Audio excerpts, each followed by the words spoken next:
Hello. Do you hear me?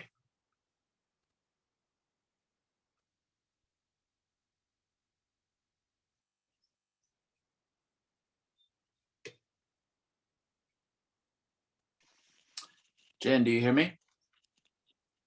Do you hear me? Do you hear me?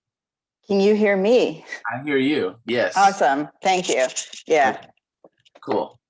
Cool. Well, thanks for being right on time. And I hope that our other folks will, this morning thing. It's Yeah, I know. definitely different.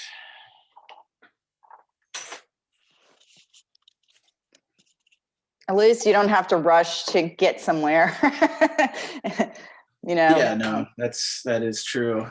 But it's just, I don't know how this works with other folks' morning routines, but we'll see. This happened because when we were going to do something with Downtown Development District, Barbara, who was there at the time, was like, they always like to do mornings. Mhm. So, you feel all right about your stuff? Yeah, I think I'm just kind of show how we started, and then what came up during that process, and then an opportunity now to kind of use the pandemic to think about where we're going. Does that make sense? I think so. Yeah. So, all right. Well, just hoping and praying everyone else shows up here. Mhm. Oh man. If not, we are the main attraction. So Okay. So I think what we'll do, Jennifer, is I was imagining that I was gonna handle the slides for the ones that I have through the other speakers. Elon is managing the Zoom stuff, and so I can get to sort of your intro slide, and then we can just do like a switch to your thing, and it shouldn't be too awkward or anything. Okay, well, let me know if I need to handle any kind of slide changing. You have my presentation. I have your stuff. Okay, I have it right in front of me. And not to overwhelm you, but I'm not going to spend a lot of time. I'm going to go through it pretty quickly. And some of that, like this slide with all the information on the network planning process, I'm not going to go into that detail. I just want to explain that was sort of our approach. There's a lot that went into it, and I won't bore them with the details this morning, but it's nice to see it all on one slide. Yeah. I feel you don't need to go into all the details. Sorry. No, I'm not going to go into all the details. That's the whole point, is to show that it's way more involved than what we're talking about this morning. But the gist of it was, well, you'll be able to talk a little bit about like the destinations and yes, right, and that stuff. Right. Okay. Correct. Good morning.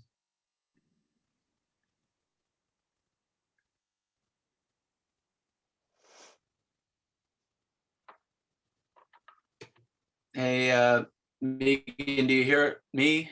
Do you hear us? Maybe you're frozen now. Hello. Hey. Oh yeah, I should change my name here on my thing. Yeah, Megan, I'm Rob with bikeways. Hey, Rob. In the coalition.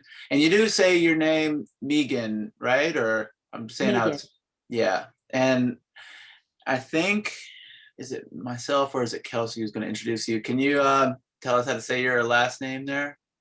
Yeah, you guys can, if you'd like, you can keep it easy and say Moreland. My full name is Megan Moreland Talyancic. Talyancic is that New Orleans Croatian. Yeah. Husband. Well, cool. I need to look again at the run of show or pull it up here, and welcome Kelsey. Good morning, everybody. So apparently it's giving you and everyone my name, which is interesting. I guess that's just the little Zoom I've never panelist. seen that before. Yeah. Oh, Yeah. So Kelsey, I guess go ahead and try to rename yourself. weird. Or see if it'll let you do that. Maybe I have to do that for you. I'm not sure. It looks like that worked. Yeah.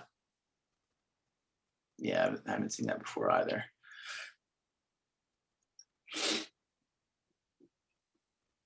All right. David Meza with Bike Easy is joining us. David, change your name from my name to your name. Thanks for joining us. Okay, well, since we don't have a lot of time, let me go ahead and make sure we're all on the same page when it comes to our run of show here. I'll put this in the chat for you all in case you didn't have it. But first of all, before we start, just thanks to everybody for waking up, first of all, and being a part of this.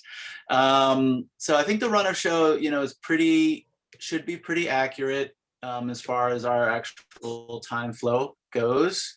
Kelsey, I sent you a few more notes just this morning because Kelsey is very kindly came in sort of late to the game to help move our discussion along today. And so Kelsey, does that make sense as far as just, saying a few words just about just the coalition generally, just a few, you've been involved enough, I think. Yep, I think I got it. I'm going to copy and paste those notes into our run of show agenda over here, just so that I have everything in one place. Okay.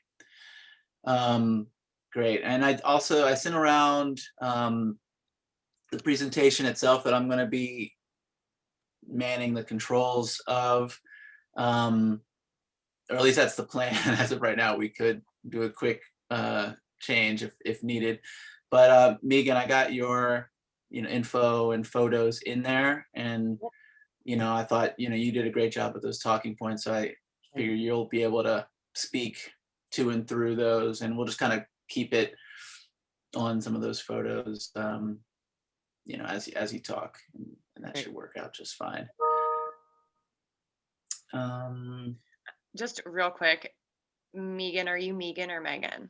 Megan. Megan. Okay. Oh, Megan, I'm sorry, I thought Oh yeah, Megan. It does look like Megan. It's an odd spelling. Megan. I'm sorry about that. No worries. I never correct anybody anymore. My own grandma's called me Chelsea my entire life, so I hear you. Like I'm been well over 30 years, and that woman has not learned yet. So I hear it, yeah. I have cousins and cousins. They have no idea. That's pretty great. That is pretty great. So yeah, I'm just hoping, we should have two other folks joining us. Laverne with the Black Chamber, I'm gonna text right now. And Elon with Bike Easy as well. So does anyone have any questions, Joe, though? I should mention that I looked at the slideshow, and I just changed the name of the company on that introductory slide from Happy Raptor to Happy Raptor Distilling. I took the liberty. I hope that's okay. Oh yeah, of course. That's Sorry it though. I didn't touch anything else, I promise. And that was on the sort of like our agenda? Yeah, that was yeah. Yes, exactly. One of like the first few slides. Okay, yeah, great.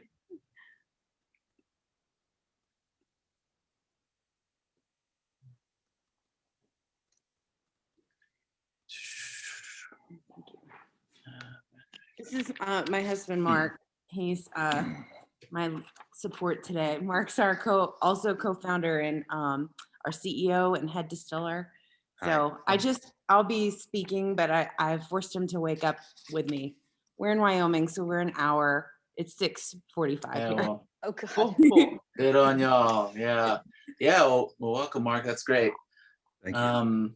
Really appreciate it. All right. So Elon is somewhere else. He tried to log on. Let me make sure you can get in here. David, did you have any issue getting on? Thank you. I just I followed your link from your last email. Just took Zoom a little bit to boot up for me. Okay. Do you have them down as a panelist? I Separate from believe an I attendee? do. I do believe I do. But let me make sure on that. We did the State of the West Bank with Plaquemines and West Jeff last Friday, and the city of New Orleans, obviously, and going through all of the like Zoom webinar setting. It's a lot. Yeah. Yeah, it is. No question. I'd be interested to have heard that one because we just moved to the West Bank. Yeah, we're newly Algiers. Oh, see, now Ah. that I know that, now that I know you're one of us. Yeah, for sure. Yeah, we just moved to General Meyer. It's great. We're drinking the Kool-Aid. We love it. Oh, awesome. General Myers, amazing, and got a lot of really exciting stuff coming its way. Oh my So, God. The best Haitian restaurant seriously in the city is like across the street from us. We're in there as much as we can. Mm. It's pretty cool. yeah, that's awesome. Well, I'll follow up with you guys after this and we can chat. I've heard about that restaurant. Yes. Yeah. Was it Rendezvous Rendezvous Creole? Creole. Rendezvous. We love them. We've actually been having kind of a restaurant renaissance during COVID over here, as kind of like anti-intuitive as you would think that would be.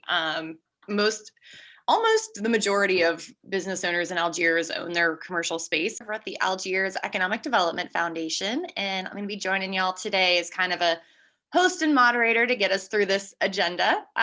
Very, very happy to be a part of this event, talking about the ways that cycling and pedestrian infrastructure can be a benefit to economic development, small businesses, and everyone. Hey, good morning, Laverne. If you want to turn your camera off until we're ready for you, we'll call you in when we get into our agenda. So thank you everyone for joining us.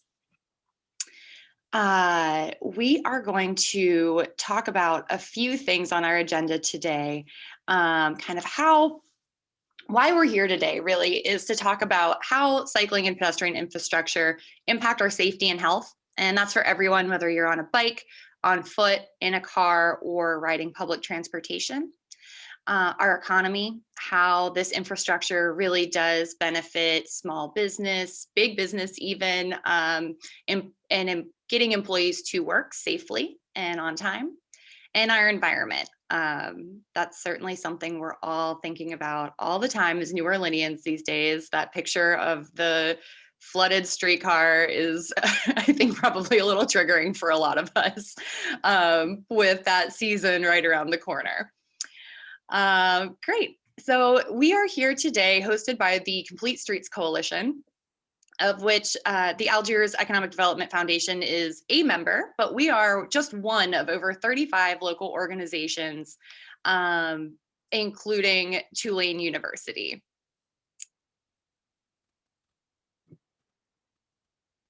All right, these are some of our other members: Girl Trek, Ride New Orleans, Lighthouse Louisiana, the New Orleans Regional Black Chamber of Commerce, AARP, the American Heart Association, and of course our friends over at Bike Easy. We're very excited to welcome Tulane as well.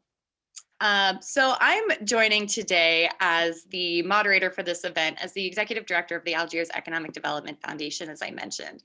We've just seen over 11 miles of this wonderful Complete Streets infrastructure implemented here in Algiers. We were a big part of kind of advocating for that and helping with outreach to businesses and residents in our area, and can kind of talk about, a little bit about what it looks like once this process is complete. If you haven't seen these implemented bike lanes and sidewalk street crossing improvements yet, please come over to Algiers. We would love to see you on the West Bank, and maybe take your bike across on the new ferries. There's some really, really great riding. Our weather is beautiful. And we're really excited to see the way that these bike lanes have been getting people across the river and to our small businesses. Here's a map for your visit. These bike lanes connect not just commercial corridors like historic Newton Street and Algiers Point along the Algiers Levee Trail, but also our regional library, Wall Boulevard, a very heavily residential neighborhood that has not seen this kind of investment in quite some time, as well as some continued planned investment going down General Meyer and Woodland Drive. Most excitingly, this implementation has allowed cyclists and pedestrians to safely cross General de Gaulle. For those of you who are familiar with Algiers, General de Gaulle is a very heavily trafficked, multi-lane street that runs right through the heart of Algiers. We've seen a lot of fatalities and crashes there over the years, and it was really important to us that we were able to get people across safely, no matter what their mode of transit. So we're really, really excited about each and every one of these new bike lanes and streetscape improvements, but really excited for the safety, very direct safety improvement that's going to bring to us here in Algiers.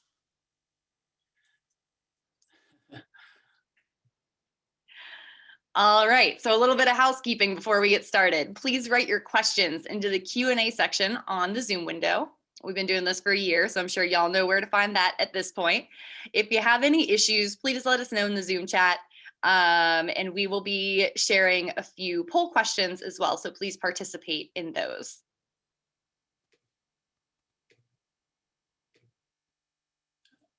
Thank you, Kelsey, and I apologize, folks. I'm the one dealing with these slides, so just the tricks of the Zoom webinars. I would like to pick up on something that Kelsey mentioned.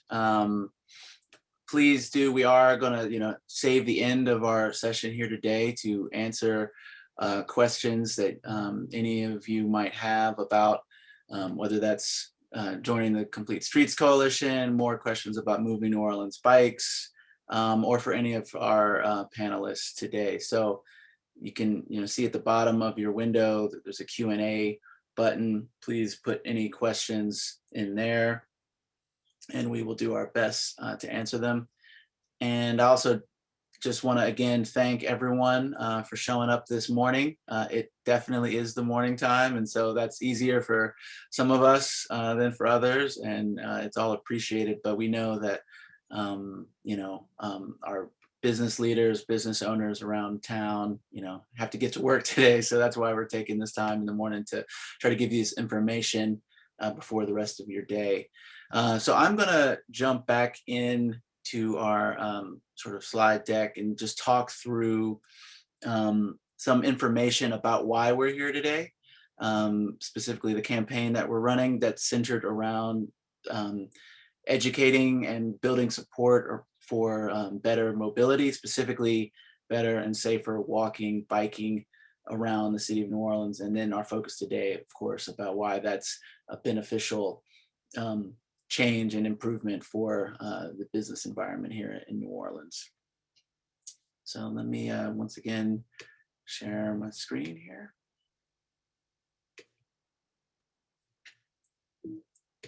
Okay, sorry there. Okay, let me just get ahead here.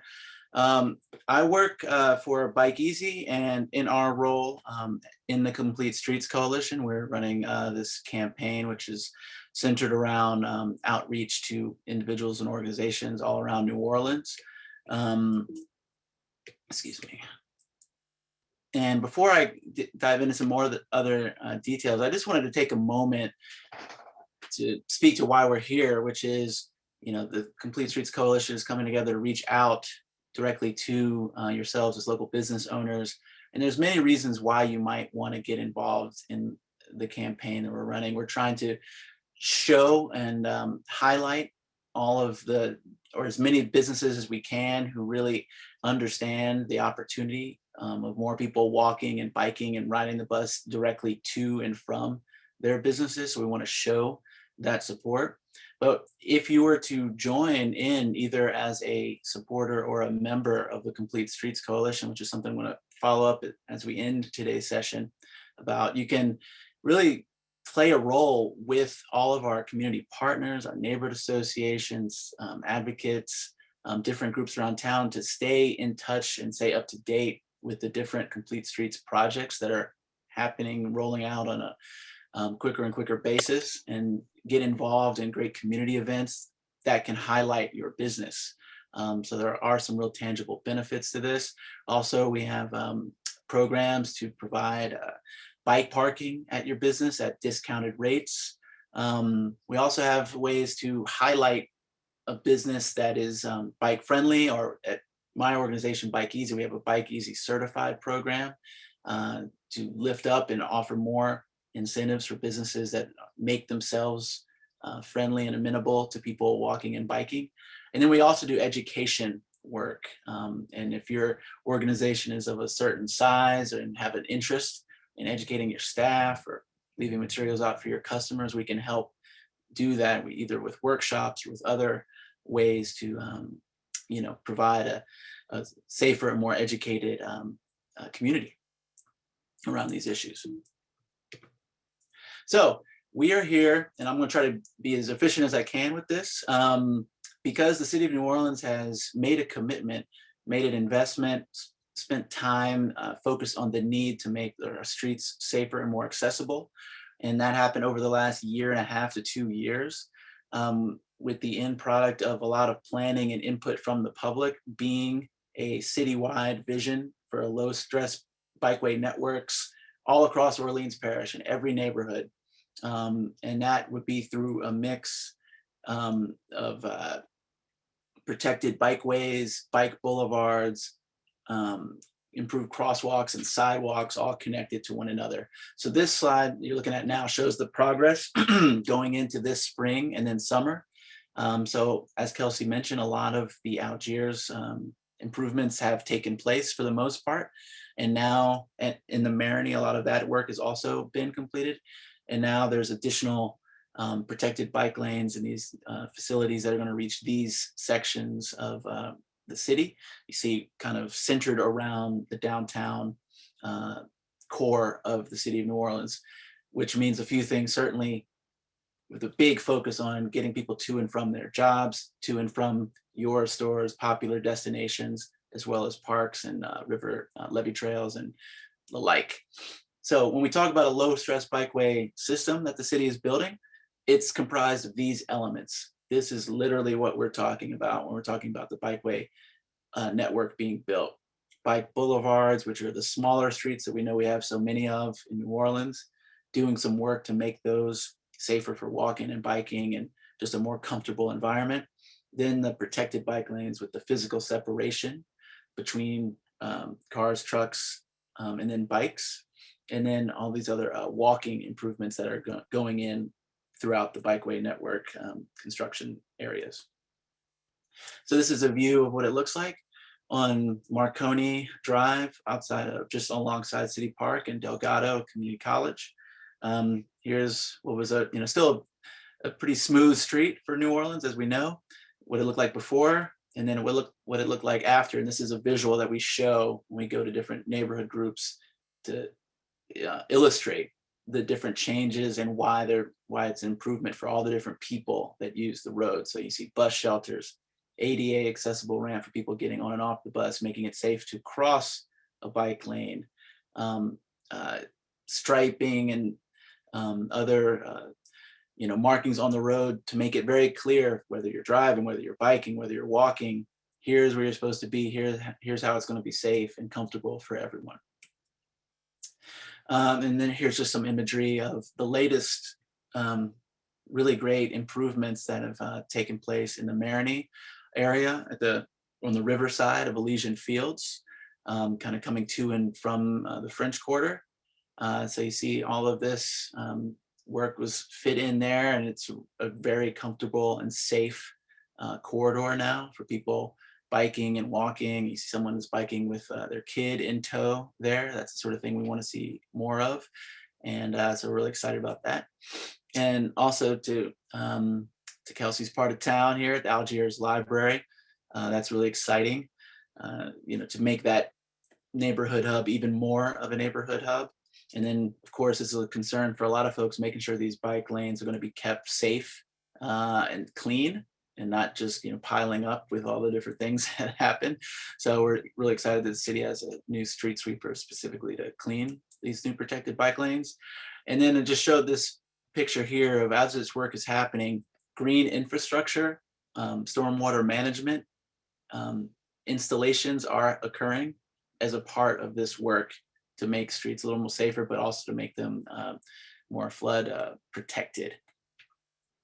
And so here's some of the work that we're doing, and we've been doing. If you've seen this campaign that we're running with the More Safety, Less Stress billboards and digital ads, we've been out there with all of our various community partners, coalition partners, going door to door, making calls, doing all that sort of work. But then we also are doing other projects to incorporate other community representatives, institutions, neighbor associations, businesses. So we have mini grants that we're doing. We worked with the great group NOLA Angola last year.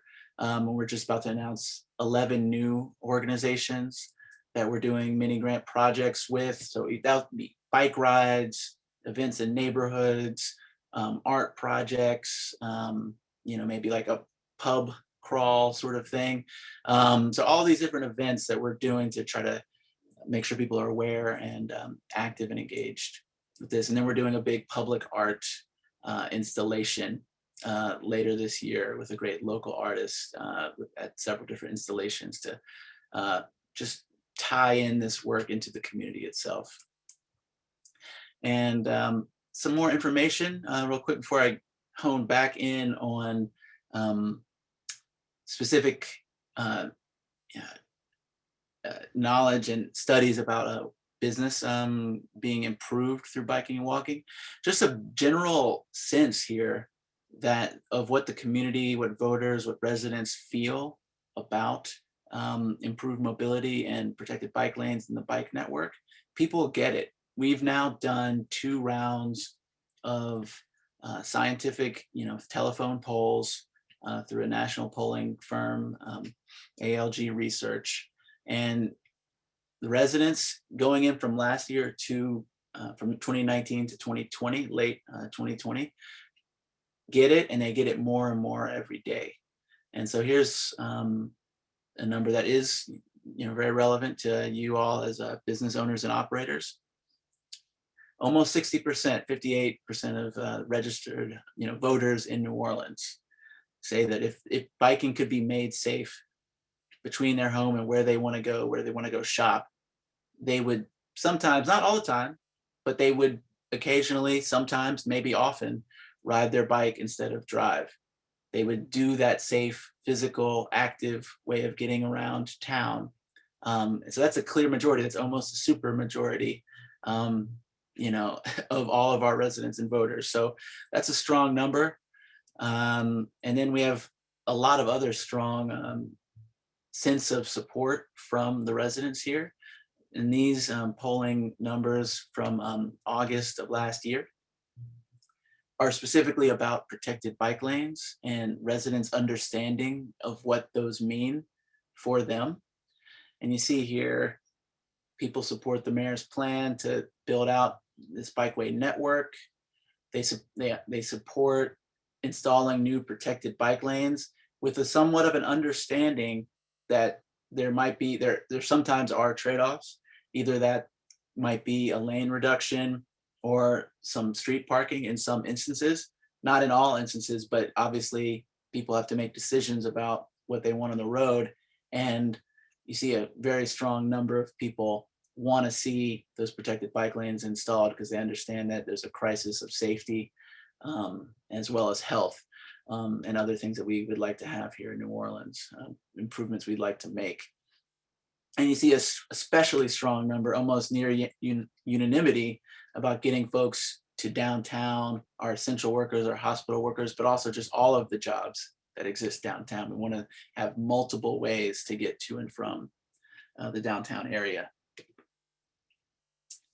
And then just a little few more numbers about this, about, showing people want these mobility options and that they need to see a balance between ways to get around, just improving the streets for driving purposes. Alongside that, they want to see additional options, additional ways provided to them and their families. Okay, here's some studies of what has happened in a few different places that have installed protected bike lanes and other complete streets renovations.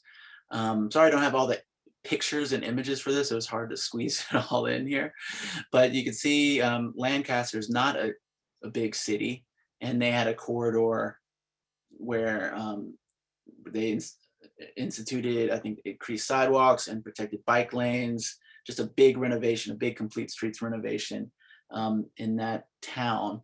And they got some really tangible results of those, creating that corridor where people actually want to walk, they want to bike, they want to be there. It's really easy and friendly and comfortable for them.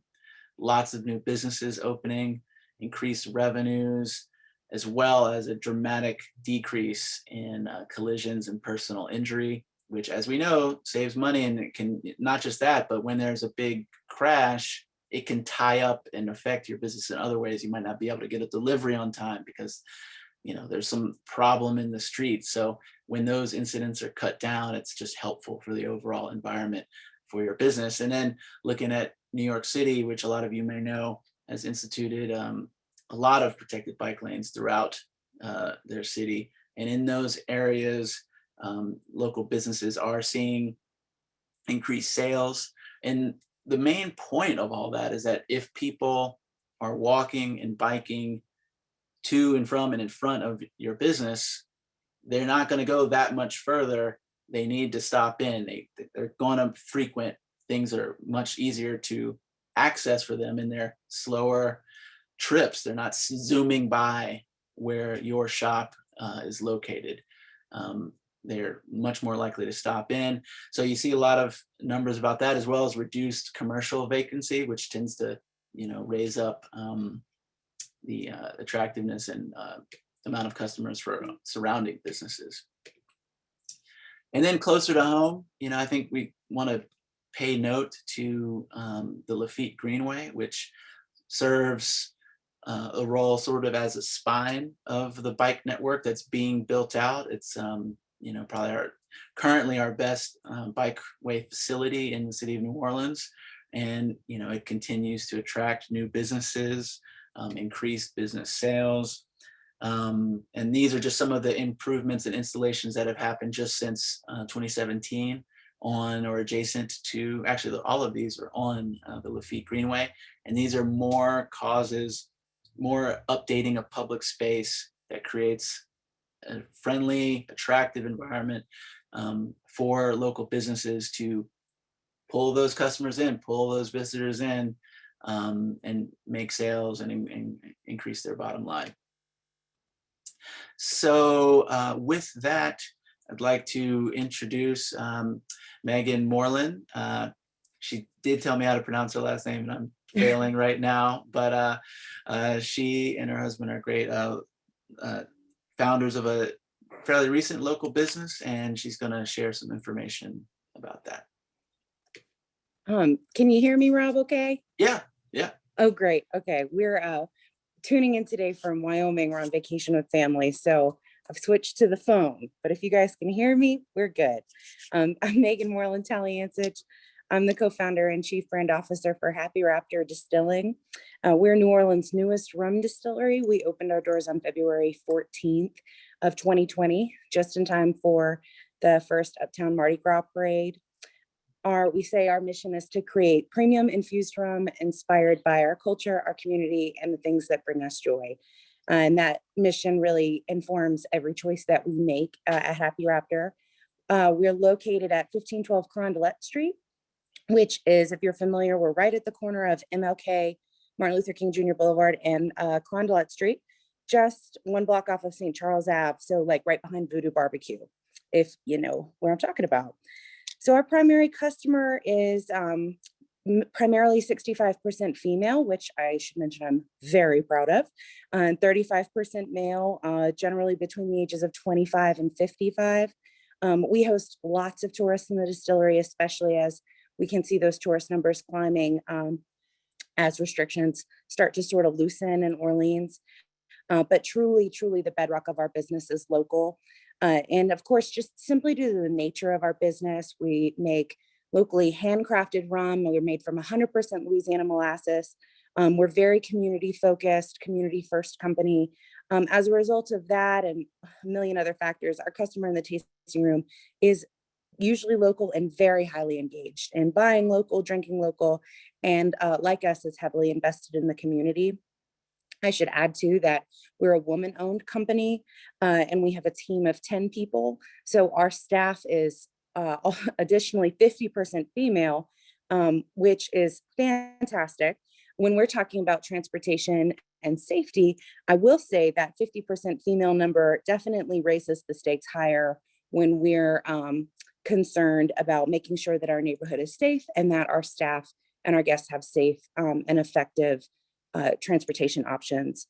So I'll tell you, transportation plays a really important role in the business every day, from attracting guests, of course, from all walks of life, to just ensuring that our staff has the safe and effective access to their workplace. Our guests arrive to us in all sorts of ways. Our distillery location, we're really lucky because we have super close proximity to the bus, to the streetcar. We're easily accessible by walking, biking, and we do have street parking available. So all of those modes definitely affect us. And I will say, though, that we really highly favor alternative modes of transportation to conserve, of course, our on-street parking and to reduce or eliminate drinking and driving, which, as you can imagine, is very important for us. What are we already doing to make transportation options easier for our staff and guests? One thing that we're really excited about is just last month, we launched a partnership with Paved Paradise Bike Tours. They're a brand new bike company started from a bunch of out of work tour guides in the city. They're doing some really beautiful work, and we're excited about supporting and promoting bicycle focused tourism throughout the city, and especially, of course, in our tasting room. We invite cyclists to keep their bikes safe on our patio rather than in the front of the building, which is pretty popular choice, just because they're worried, of course. Oh, forgive me, that's my 4-year-old. If you hear shouting in the back. Of course, they want to make sure that they keep their bikes safe. And then also, we just we're really excited about the possibility of installing a real life bike rack in the front of our space. We've been working with Bike Easy to make that happen, and we hope to get that done in the next few weeks, couple months here. And then finally, it's important to us that we provide flexible work arrangements for our employees who do rely on public transportation or who walk or bike to work. For example, we certainly would never scold or penalize an employee for being late due to transit delays or having trouble on their bicycle that day, to give you an example. I'd like to talk to you a little bit about the obstacles that we've encountered to transportation safety. While our little corner of Central City hasn't experienced major issues with crime since we opened, and everybody please collectively knock on some wood right now, our safety and transportation are sort of interlocked for us. Our guests regularly express concerns regarding safety. As our events business increases, we do have an event space that we offer for free for nonprofits. That is probably number one concern for our guests, and it all really does tie back into transportation. How are they going and coming? One concern is that there's just a lack of ample street lighting around our space that impacts cyclists, walkers, drivers alike. Guests often don't feel comfortable walking to their cars. We do have a couple of spots that are more or less well lit by our distillery right in front, that even if the cars are close, they are nervous walking there. And then, of course, you can imagine when we start talking about foot and bike traffic after dark, that street lighting becomes more and more important. And I would say, especially in that corridor between St. Charles Ave and Aretha Castle Haley, we're right there on Martin Luther King, and that if you're trying to cross down that way, people get a little bit nervous. And I wish that they didn't, because there's so much cool activity starting to happen and I would love to better connect us our distillery location with all of the cool movement that we are seeing and have yet to see on OC Haley in that part of Central City. And then I should mention too, we have 2 employees that walk or bike regularly to work, sometimes more depending on the weather. And we do have 1 employee who relies heavily on public transportation. That employee who relies really heavily on public transportation, he is often quite late.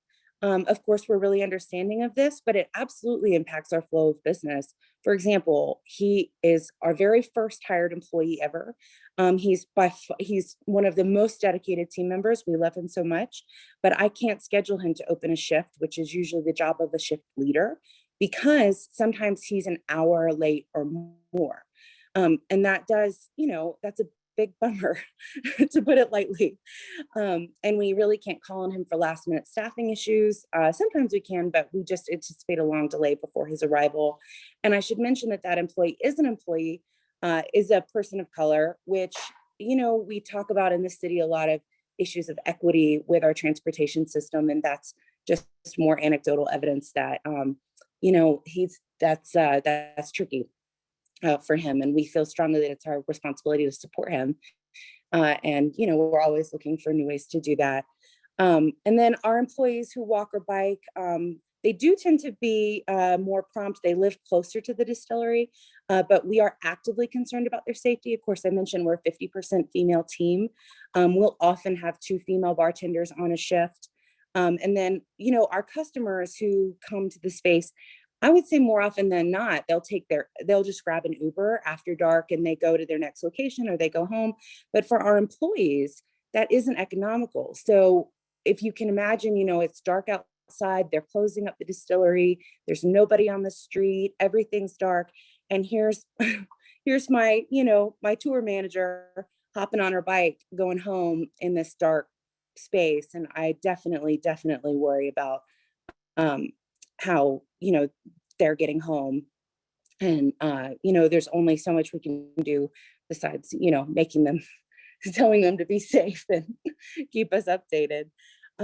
So yeah, that's really probably our big concern. Looking to the future, as a new company, we're continuing to educate ourselves all the time, every day, on ways that we can facilitate access to safe and easy transportation options for our staff and guests. I can absolutely say that Happy Raptor would be in huge support of any kind of safe transportation, especially bike infrastructure that we could see popping up around our space. The safer our neighborhood feels and is, the more secure my staff and our guests feel, the whole business really benefits and profits from that. Not just my peace of mind, but the business itself becomes even more accessible. And we look forward to building more partnerships with organizations like Bike Easy and working with the city however we can to better our neighborhood and help keep everybody safe with safe streets. Thanks so much, Megan. Thank you so much. I can't wait to come visit. Yeah, come grab a cocktail from us. Cannot wait to be cheersing in person with everyone at happy hour soon. Feels like we're so close to that. Thank you so much. I am going to pause here for a second so that we can share a poll.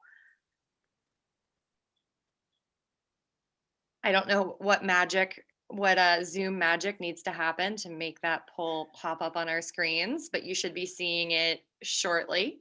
Yeah, I think actually, thanks, Kelsey. I'm going to launch this poll right now. There we go. And so folks should be able to see in this poll, there's 3 questions and they're focused on customers arriving to your business. So yeah, if you can, please take a moment. It should pop up as a sort of a separate pop-up window. And I'll take a moment to just read the questions for those curious or might be able to see. In your view, is it easy and safe for customers to bike to your business or organization? Similar question, is it easy and safe for customers to walk or ride the bus to your business or organization? And then if the streets to and from your business were made safe for biking, do you think more of your customers would, well, I say it says bike to work, but I guess just bike to your business is what that should say. So great. I see folks are filling it out.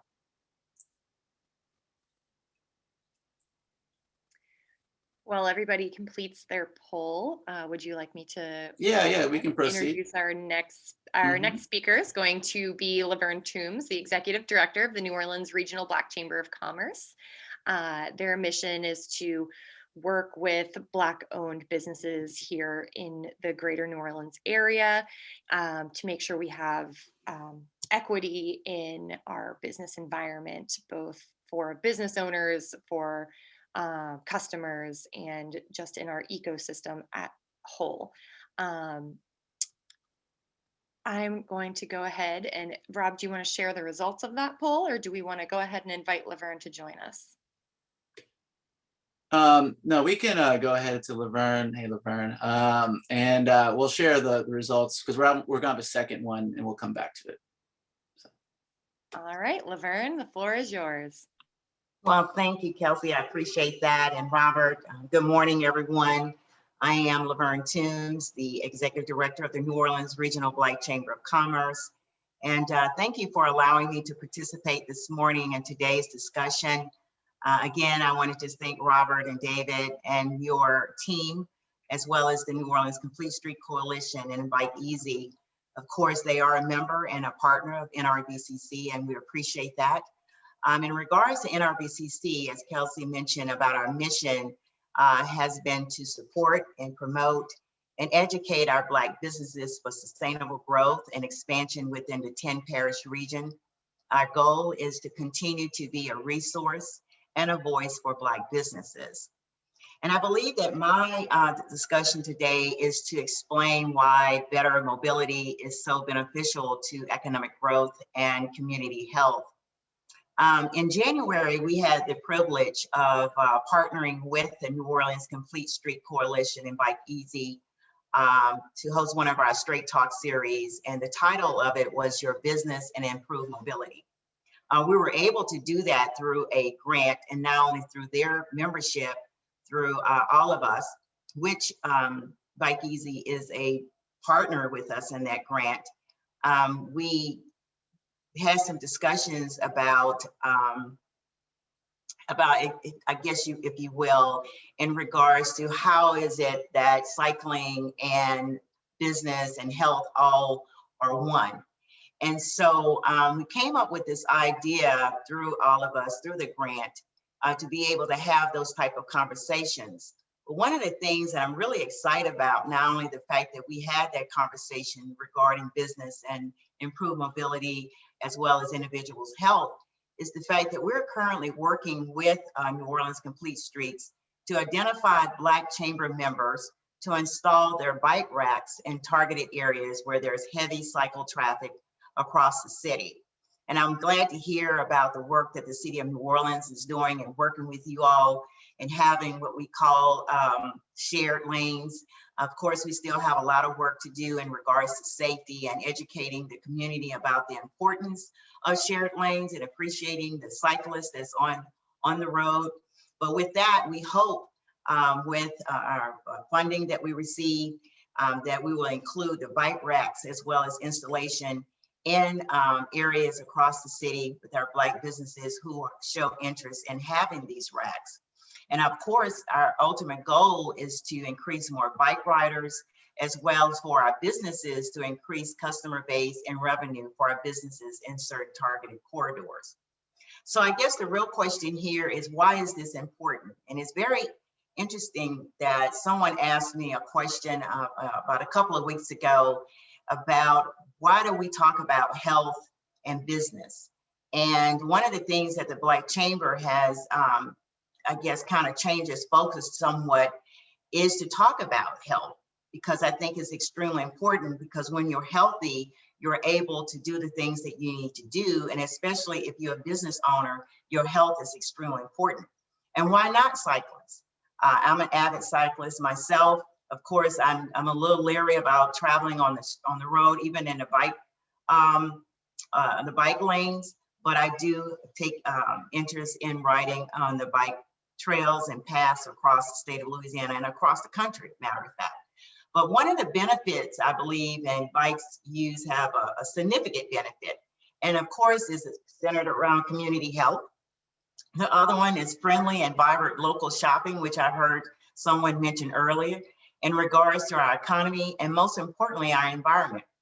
And when you have those that are riding their bikes, and if you're talking about along Bayou Road or Gentilly area or New Orleans East, or even Magazine Street, even though it's quite busy, customers has a tendency to spend where they can park their bikes. And that is why we took on this initiative in regards to our bike racks, because we want our members to increase their revenue, but also to ride their bikes in the bikes lanes, which I know that we have one that's just finished in New Orleans East on Reed, which I'm really excited about, because we have a coffee shop right there. And it just so happens that the person who owns that coffee shop is a member of the chamber.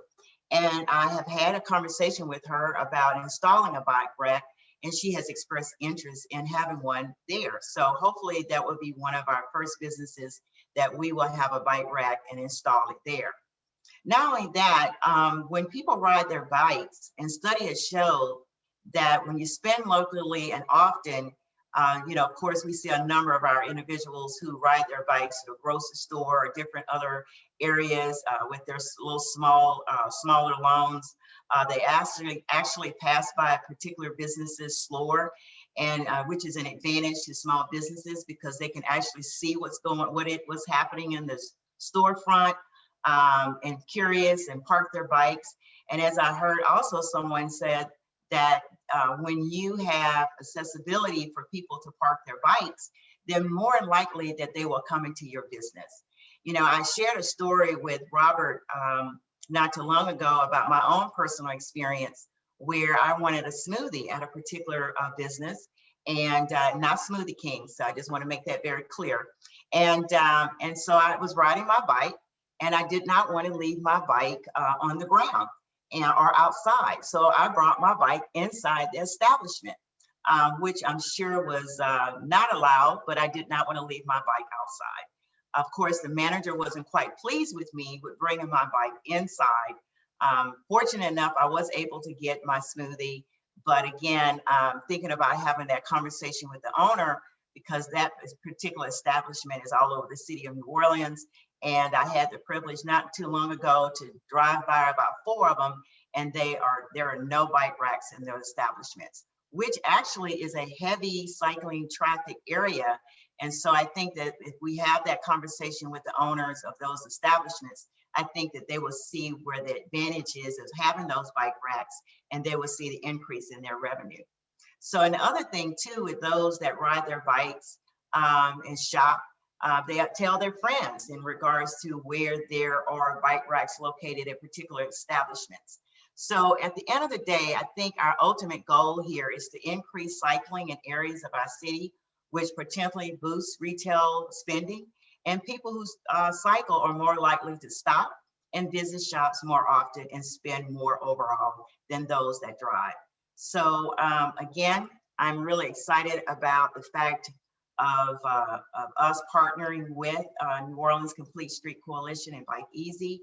And one of the other things that I want to close with is the fact that we're going to encourage those that participate in our bike rack installation initiative is possibly the way they can get cyclists to come in is maybe do like some sort of promotion where they get 15% off or some sort of coupon where they can get a free meal or a non-alcoholic drink, since we're talking about health here, and dessert of some sort. But that is one of the other things that we're going to ask those that participate to possibly do. But in closing, I believe that cycling works hand in hand with healthy mind and body, as well as a healthy economy for our small businesses that need to increase their revenue and their customer base. So again, thank you so much, Robert and David, for the opportunity to speak on this subject today. And I look forward to continuing our relationship in the future. Thank you. Thank you so much, Laverne. That was really great. yeah, we're super thrilled, both for the grant and work with the chamber on that initiative, but also just continuing that in general, and just all the outreach to local Black businesses, Black-owned businesses. It's really exciting stuff, and we're excited to get those bike racks in the ground. So looking forward to that, and noted about Smoothie King as well. But we support all of our local businesses here. So I want to take a moment to both share the results of our first, our first poll results about customers getting to and from your business. So hopefully folks are seeing that now. I just shared that with everyone, and you could see the majority of you answered that no, it is not currently easy and safe for customers to bike to your business or organization. And that, of course, is something we see very frequently all across town. Hopefully, I think with the work that's being done, and Jennifer Ruley from the city is going to come up next and talk about that, we'll start to see a dent and start to shift that number. We do see that most folks said that it is currently easy and safe to walk or ride the bus to their organization. So that's good to see. But then also that if the streets around your business were made safe for biking, that the vast majority of you believe more people would in fact bike to your business. So yeah, thank you for participating in that poll. And let me take a moment to launch our second poll, which there it is. Okay, launching this one right now. And so this should be available to you. And this is just a couple questions about the employees at your business. And Megan took a moment in her really wonderful presentation about Happy Raptor Distilling to note that's a big concern of hers as an owner, founder of the business, to make sure her her employees can be safe as they come to and from work, whether that's driving, biking, walking, or riding the bus. And she spoke, of course, about their concern for folks biking to and from, particularly from work in the evening time, with lighting and other concerns. So that's a big deal. And so these are some questions here that I hope you guys can all answer, just about whether you think it can be, whether your employees would be in a position to take advantage of whether the streets could be made safer for people walking, biking, or riding the bus to and from work, going to work themselves. So I'm going to leave that open as I now introduce our last featured speaker during our webinar here, who is Jennifer Ruley with the Department of Public Works, who is overseeing the Moving New Orleans Bikes initiative. And I have her presentation ready to go, so I'm going to share my screen for that. And Jennifer, you can begin. Great. So I'm hoping folks can see the screen. Can you see it, Jennifer? Yes, I can. I think there's a slide before this. Oh. Okay. Yeah. Okay. Thank you, everyone. I'm Jennifer Ruley. I'm the Mobility and Safety Lead for the Department of Public Works. And as Rob mentioned, I oversee the Moving New Orleans Bikes program. And I wanted to share with you, building off of what Megan talked about and what Laverne talked about business needs, and particularly healthy mind and body, healthy business community. What a lot of people don't know is that the New Orleans Bike Network started with a public health focus. When we start thinking about building out bike lanes in the city, which went back to 2004 and then really started in earnest after Katrina, the focus was on public health, reducing diabetes, asthma, and obesity. I started working within the city of New Orleans prior to Katrina. And before that time, there was no dedicated capacity to to things like bikeways, pedestrian facilities, basically creating streets for people. So I just wanted to point out that a lot of the work that you're seeing now is rooted in those primary concerns around community health. And I wanted to just share with you how we were able to really focus in on those key elements when we decided that after building bikeways, when street projects were happening after Katrina, we developed a network, but then we wanted to see the network go more deliberately toward the needs of people. Where are they going? Where are they coming from? So in the Control administration, a new office was created, Office of Transportation. They created a Moving New Orleans. Moving New Orleans Transportation Action Plan. It focuses on connectivity, efficiency, equity, safety. So this was like an attempt to really become more deliberate about our transportation investments. Next slide. So part of that program, we really started looking in at, okay, how do we build a more a bike network that really gets people where they need to go? And then how do we layer in all those elements that are needed for everyone, regardless of mode? We know that bicyclists in New Orleans are not a uniform, demographic. You have people bicycling to work, you have people bicycling for fun, you have people bicycling just to get around. And it's not all one group of one demographic. Same goes for pedestrians, transit users, drivers. It's not just one focus. So we need to respect that as we approach how we build out the system. The next slide. So I don't want to overwhelm you, but this was our business plan. So I know every great business has a business plan, but this was our bikeway network planning process. I'm not going to go into details on this, but there was a lot of information that we took, and then there was a lot of public input into the process. So we used a lot of data to say, where do we want to focus the network? What is the density of that network? What do people say their needs are? And then we put that together in a framework and developed a proposed network based on that, all of that information. So that's just to let you know, there was a lot of methodology that went into this approach. And the next slide. So I just wanted to distill that into something simpler. It's kind of like that elevator pitch, right? That it is talked about.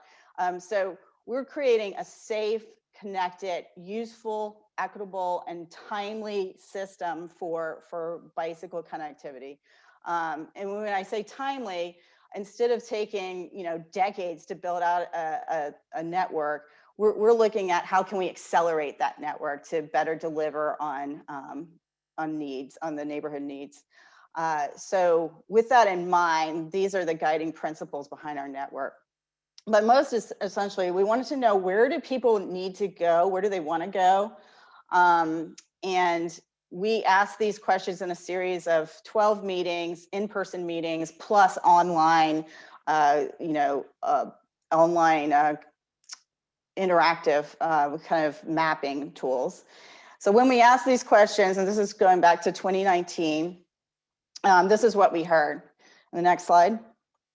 So of the top destinations that we heard from folks, a lot of people said they wanted to go for recreation or parks. So that could be recreational riding or going to a park for recreation. But also, if you take a look at these top choices, entertainment, employment, shopping, followed by friends, family, other schools, health, that kind of thing. So these are interest in getting to businesses. This is interest in getting to events, special events, that sort of thing, shopping, things like that. So this is where our critical needs are. And so we wanted to create a system that got people to where they're going. But what this didn't tell us is, where are people coming from? So in order to complete those linkages, we need to know both. The next slide. I wanted to point out with the destination types, when you look at it on a map, it's a little bit overwhelming, but you can see there's a concentration in, you can see some of the parks here, City Park, Audubon, Lakefront. However, downtown is a heavily destined part due to the density of businesses and other types of destinations that fit into those categories that I mentioned. So we know we can use those kind of maps to focus in on those areas, but also if you look at these destinations in more detail, you'll see that it's mostly major streets where a lot of commercial activity occurs. So sometimes we get people saying, well, just put the bicyclists on those side streets and get them out of my way. That those bicyclists also need to get to those places where people driving cars, taking transit need to go, those main streets where those businesses are. So in the next slide, we wanted to talk about how we are also thinking about where people live and ensuring that we're not just listening to the people who are the loudest or listen to the people who are, you know, want to take the time to email us to say where their, you know, what their cycling needs are. So we use something called the Bicycle Equity Index, which was developed by the League of American Bicyclists. And I think we're the first city to have used this in our analysis to say, where should we be focusing connections to get people where they live so that we were making those complete trips. And so you can see in these highlighted areas, we looked at youth, so people under the age of 18, over the age of 65, 0 household vehicles, racial and ethnic minorities, and then poverty, high poverty. So you can see the dark areas here are the areas that we really want to focus on in order to create an equitable network. And so this was all part of our approach to the network build out. And the next slide. So this was back in 2019 when I presented this. This showed our bikeway network back then. And you can see there's some connectivity. There's a lot of disconnected networks. So there's a lot of gaps in the network.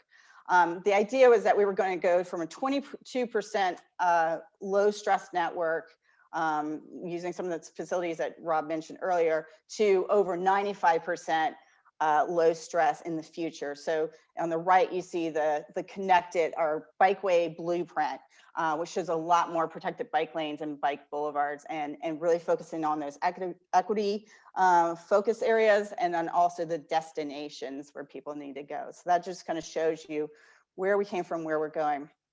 In the next slide, I wanted to just mention, really important to this work is the impact of the global pandemic beginning in March 2020. And this returned us to, you know, thinking about that role of public health, right? That we can't just, you know, go off and start building this network and not think about how we're rooting this work. And so going back to the healthy mind and body, a lot of people found, you know, that riding a bike was a way to deal with the pandemic. And the next slide, and this is my last slide, and I don't mean to be a downer, but the statistics are real in New Orleans, and we have a good blueprint for building on investing in the neighborhoods where you have highest hypertension, diabetes, chronic kidney disease, obesity, cardiac disease. These are all conditions that are tied to our equity index, all tied to, you know, opportunity, creating opportunities for you know, earning a living, that sort of thing. So I wanted to just remind us, you know, that when we talk about healthy businesses, it's also about healthy population, and that we have the ability to impact this by using the built environment to make those kind of connections and make communities healthier. So on that note, I wanted to end that, but this is just to give you kind of an overview of how we approach from the city's perspective and building out this network and supporting the business community. Thank you. Thank you so much, Jennifer. And thank you to Laverne and Megan and Rob for all of your presentations and thoughts this morning. I want to open it up for question and answer time. If you have a question, please put it in that Q&A box, and we will try to get to them. I can read them out and have a panelist tackle them. So if you have a question, let me know how we can answer it for you. Yeah, Kelsey, I see we have a hand raised, so I'm not used to the hand raising and all this stuff, so forgive me once again. But I was right about to say, from Dan Favor at Bikeys, he allowed to talk. I'm trying to.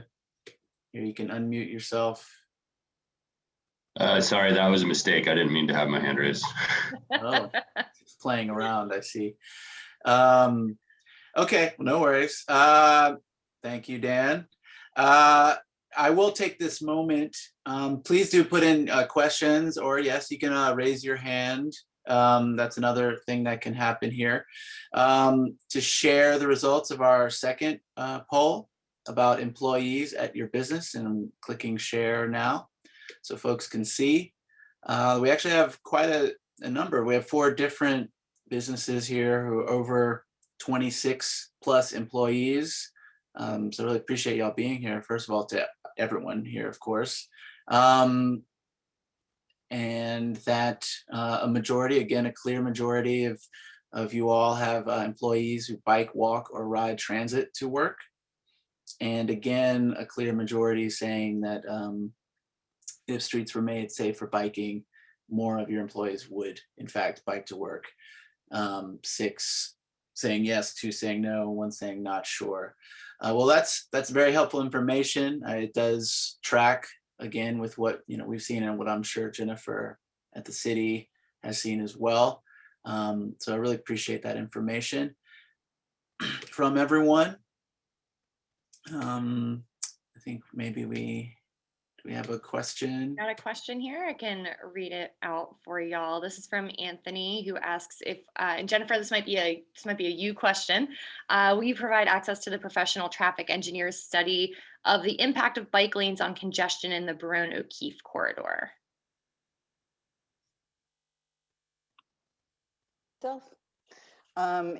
So we don't do these projects without considering the impacts on traffic, just to make that clear. Every project has different circumstances. Every street is different. I would be happy to follow up with Anthony if Anthony wants to email me concerning this request, jeruley@nola.gov, and we'll be happy to answer his questions. Fabulous, thank you. Are there any other questions for our panelists this morning? One question I have, and this might be good for really anybody, is I know we've seen cycling and just people being out, whether that's on foot or on a bike, increase a lot since COVID, right? That's kind of one of the few activities that has been available to us for the last year, is to go be outside. I'm curious if y'all have any metrics locally on increased visits to businesses, or even just kind of increased cycling numbers or pedestrian numbers in general since the COVID pandemic has started. Yeah, Kelsey, I will attempt to answer that question. Yes, we do monitor where people are riding in the city. We have a number of automatic data collectors. So sometimes you'll see like loops on the ground. That's a data collector, and we're actually counting people as they pass over. We also do manual observations. Yes, our numbers doubled, tripled on some of the routes. Some of our off-street paths, like Liffey Greenway and Wisner Path, for example, and even the Algiers Levee Top, those numbers doubled, tripled during the time after it's like spring of last year, summer of last year. And we saw a decline in some of the more traditional bike commuting routes because there were so few people riding to and from work. However, we're starting to see more of a bounce as people are returning to work and that sort of thing. So it really did indicate, that wow, there are a lot of people out there.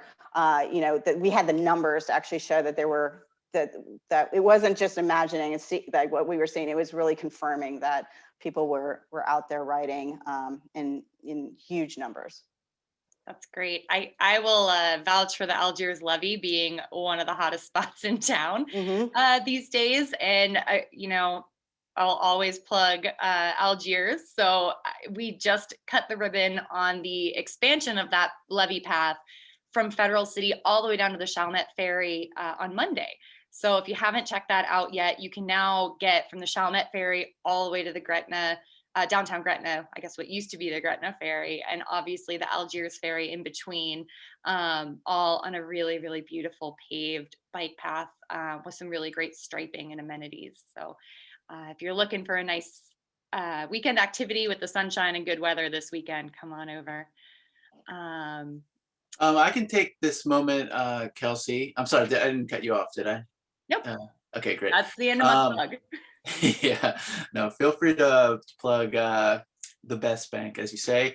So I would like to take this moment to again remind folks of what I mentioned early in our webinar presentation, that we really are encouraging your business, your organization to sign on as a supporter of the coalition, which is an official designation, which basically means that you support the expansion of complete streets in New Orleans and support our campaign to promote that expansion of complete streets.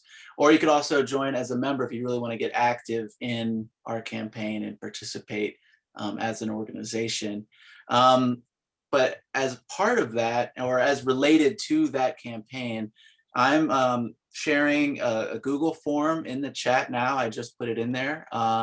And if you click on that link, you will see a few questions, pretty straightforward situation, where the big ask I'd like to make of you all today is to just share your perspective. The first question there is asking you to put in your own words why you believe better, safer, more accessible biking and walking will improve the environment for your business and just for our community as a whole.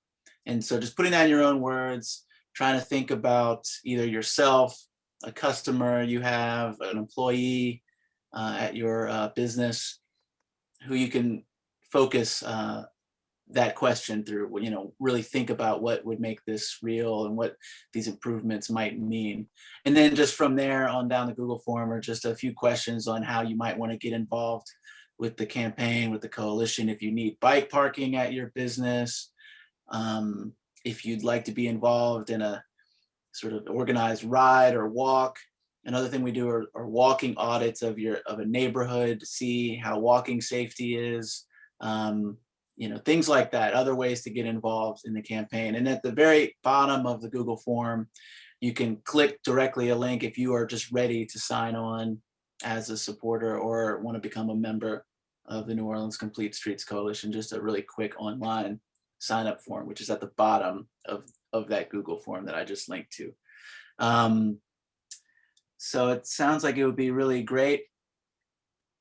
Yeah, as David's saying, yeah, sign on, make it happen. But anyway, we're just, you know, this is really important to the work that we're doing here, both, you know, to create these better environments in our neighborhoods, in our more residential areas, but also in our sort of more trafficked sort of business, you know, job centers, sort of clusters of businesses. Those have a lot more potential as well if folks can get to those areas, not just by driving, if they can easily and safely, affordably, accessibly get there, walking, taking the bus, taking the streetcar, and biking. So yeah, I encourage folks that, you know, ask any further questions. You know, it's rare that you have such a great group of folks. Jennifer Ruley, Kelsey, Laverne, I believe, is still here. That, you know, the Black Chamber is doing a lot of great work. So please put in any additional questions. Well, we got a few additional questions about traffic studies, but I will say that I think Jennifer made it clear that, you know, I think it's a technical documented traffic study. So folks, just reach out to her. And I will just say, as I said in the written answer, that Barone Street is not going to be losing a lane of travel there. We're really excited about making these protected bike lane corridors to and through the central business district. I think if folks can imagine all the different hospitality workers downtown will be able to safely get to and from their jobs, it's pretty exciting stuff there. So I think there's that question, but if there is anything else, and if not, we can So, just go ahead. Rod, Yeah, go ahead, Jennifer. I wanted to mention, Megan mentioned something about safety of their employees and guests. When we're approaching investments in a corridor, we're looking at things like lighting. So we're not just looking at, striping on the roadway. We're looking at how well is it lit, as well as like how is it draining? Is there drainage issues, that sort of thing. So if there are, if you are along a corridor where the city is proposing work, and of those specific issues, like maybe some streetlights are out, or it's just dark, or there's a drainage issue, that sort of thing. That's the time when we can best coordinate all these efforts together to address those problems. And so I just wanted to make that clear, is that make sure that you've filed a complaint with 311 or that sort of thing, and we can pull that information into when we do those projects to make sure that we're addressing everything everything in a comprehensive way.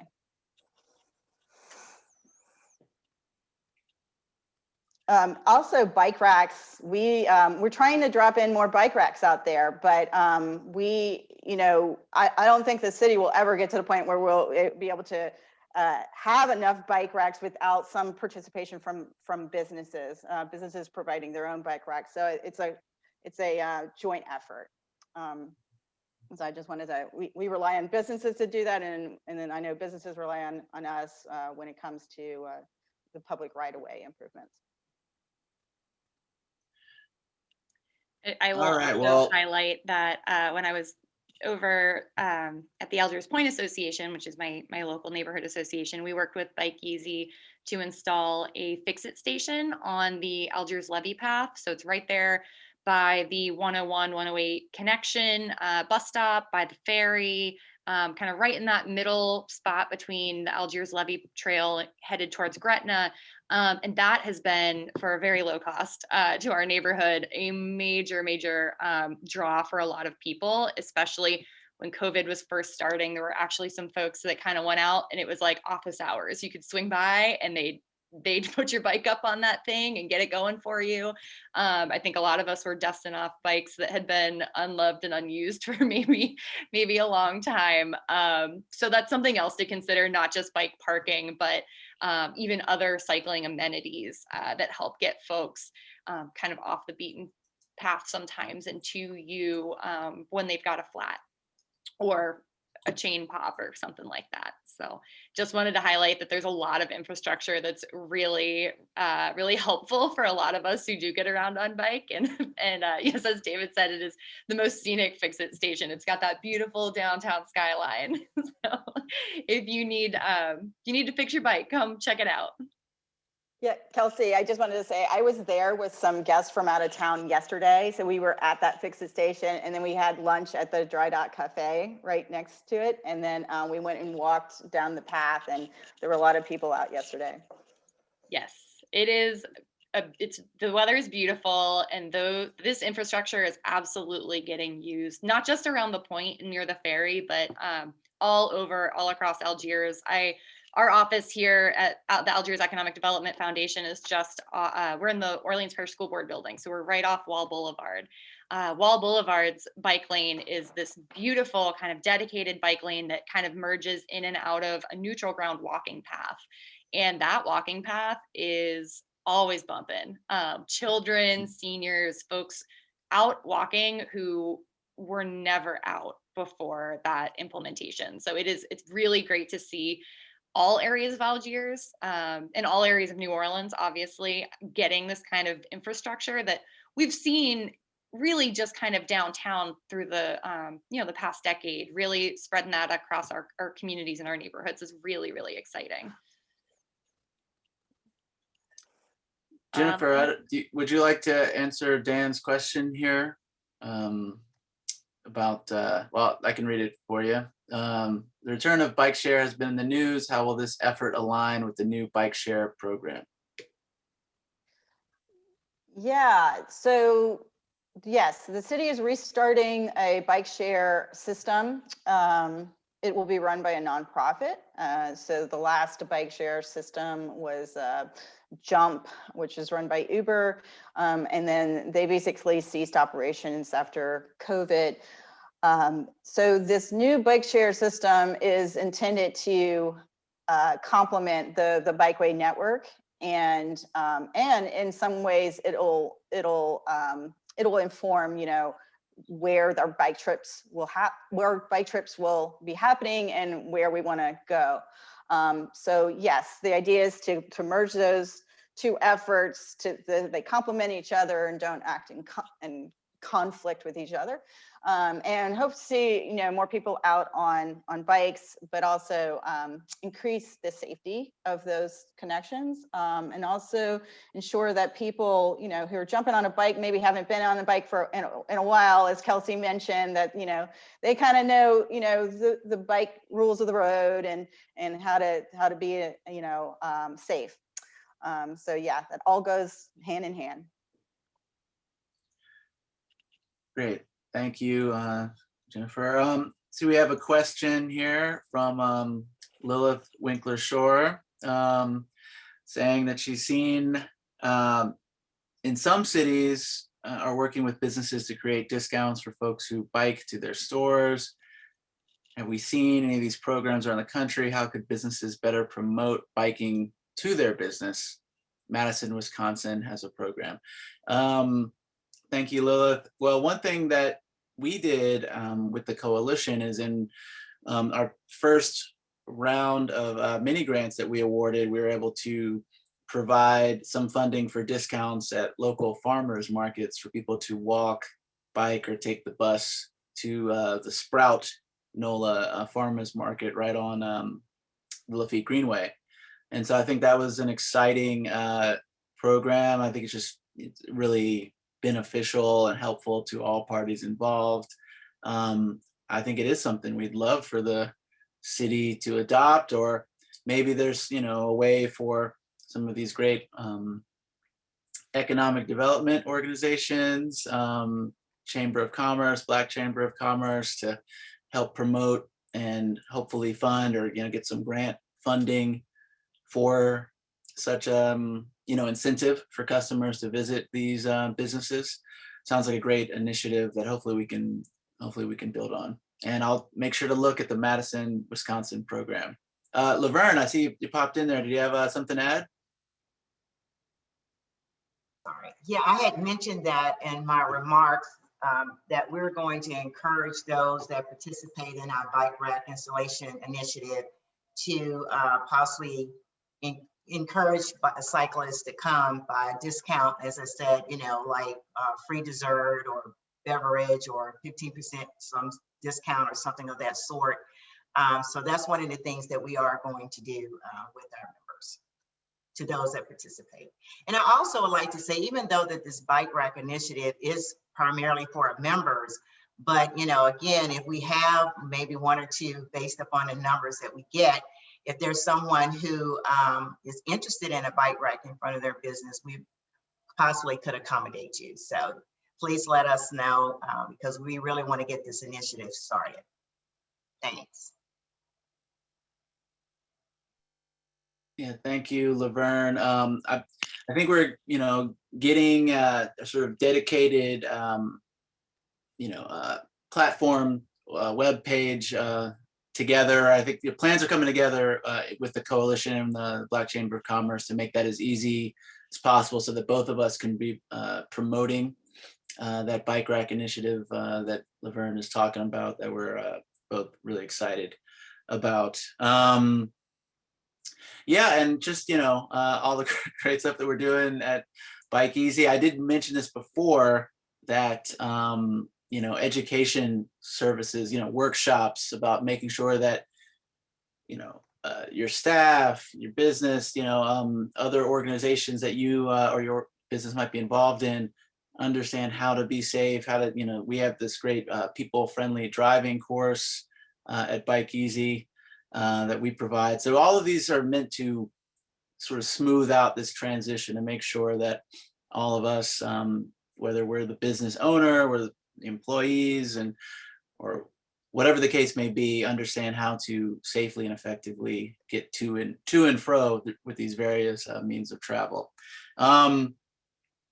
So reach out to me or David or any of us at Bike Easy if you're interested in that.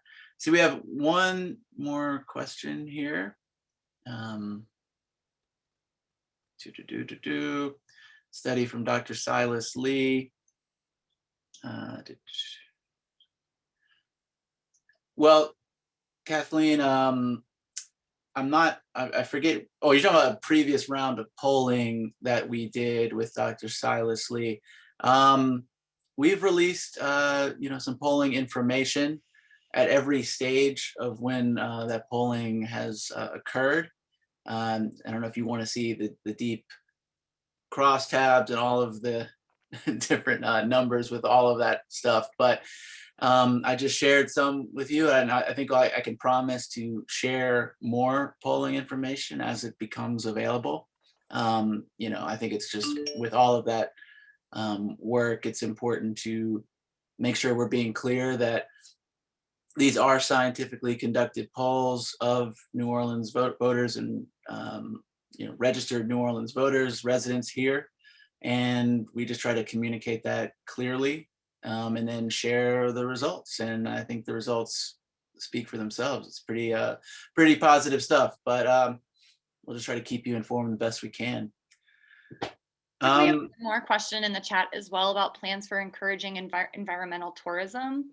I know I can chime in on that really quickly from a West Bank perspective. I know Councilmember Palmer has been really, really enthusiastic about, and this is a little bit of a haul, but the ability for cyclists to get across the Algiers Ferry, down the Algiers levee path, up over the Woodland Bridge to the Woodlands Conservancy, which is if you've never been, a gorgeous land track kind of on the lower Algiers Belchase line.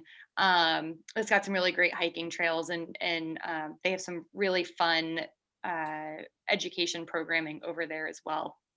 Outside of that, though, I'll leave it to the other panelists to see if there's anything else they'd like to include there. I'll add something. There's a effort to create a complete regional trail network from the Mississippi state line all the way up through Baton Rouge and then beyond. It's called the Louisiana Bootlace Trail Network. And that would support environmental tourism. And this would also create a whole connection all the way around the lake. People ride that around the lake, every year. But we don't have we only have a portion of it that has formal connection. So a lot of it is rural highways, that sort of thing. The idea was to formalize that and to allow people to get out into Bayou Sauvage for example, to see that beautiful wetland out there, or also to connect from the lake to the river to lake, near the airport or that sort of thing. So there's a lot of potential there if communities work together and that we're not just working in our silos. And I know that Bike Easy has been playing a role in that effort as well. And, I think that it's a matter of getting people working together really. And we can go in a lot of different directions. And also too, I just want to add this, in the river parishes, you can actually start at St. Charles Parish line all the way to St. James Parish. It was a project that I worked on when I was the CAL there. And they also have a complete street program there as well. So if any of you all want to go to the river parishes and ride along the river road, it's a great path. And I can't remember, I think it's probably about 17 miles, maybe, but it's a great trail, so check it out.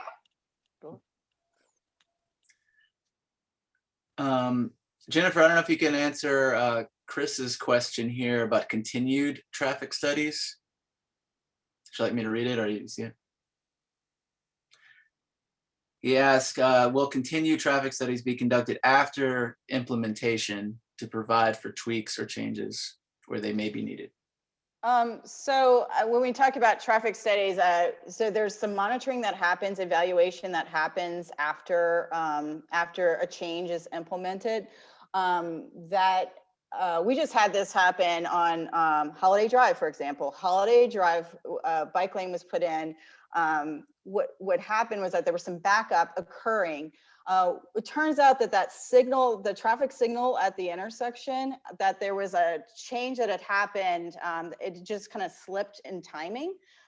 This is something that just kind of happened over time. So this was the source of the congestion. It was the signal timing had slowly changed to another. So basically it was doing a weekend timing versus a weekday timing. And that was when we were able to get information about that there was some issue going on. We were able to go in and really, troubleshoot and address that situation. So yes, there is always a follow-up process. It depends on which corridor or what the corridor's needs are, case study, what is every street is a different case, right? In that case, we were able to do timing adjustments and it cleared up the problem, no issue. So, yes, there is a feedback loop, and we do continually monitor to the extent that, we have information to work with. If we're not out there seeing it, then we rely on other people to tell us.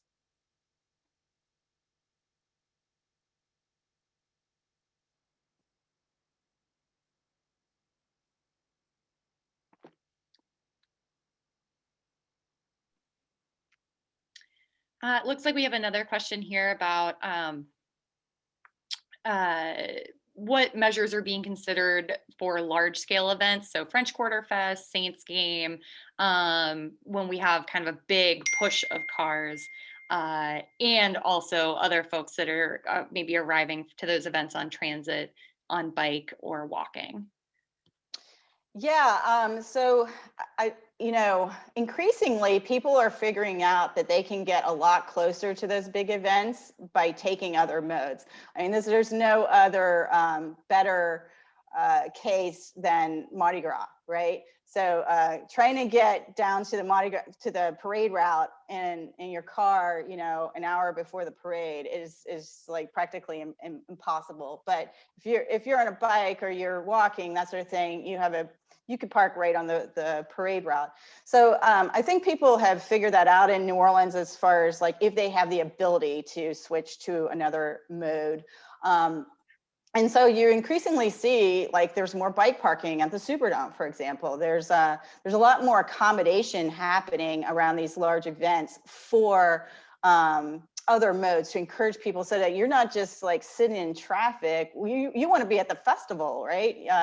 And so there's like a bike valet, for example, at a lot of the festivals downtown, and that is intended to get people all the way into the event and not have to worry about parking, not have to worry about sitting in traffic, not have to worry about missing that concert you wanted to see, that kind of thing. So yeah, but we do think about also, there are, during preceding and after, you're gonna have large amounts of traffic on this street. And so we have to consider that, especially in downtown New Orleans, where you have a lot of events, that kind of thing. So it is part of the equation. But we have to realize that the network has to work on a daily basis, not just for special events. So there's a lot going on and where these events happen, and we have to consider all, but not just focus on special events. Because basically your street network would look a lot different than it does now if we were only designing for special events. So the idea is to come up with a balance where people don't feel like they have to be stuck in traffic, that they have some options. So hopefully that answers your question. can just to build on that a little bit, could you tell us, and I think this is probably something a couple of y'all could answer, what outreach is done to tourists to kind of market all the public transit system, basically ways to help folks, especially, we've got a lot of our neighbors in Texas who are used to going from point A to point B in a car, right? How do we kind of help inform and encourage those folks when they come to New Orleans to, maybe park it and walk, bike, or ride the streetcar, or bus, or ferry? Does someone else want to answer? I can answer from my perspective. Yeah. Go ahead.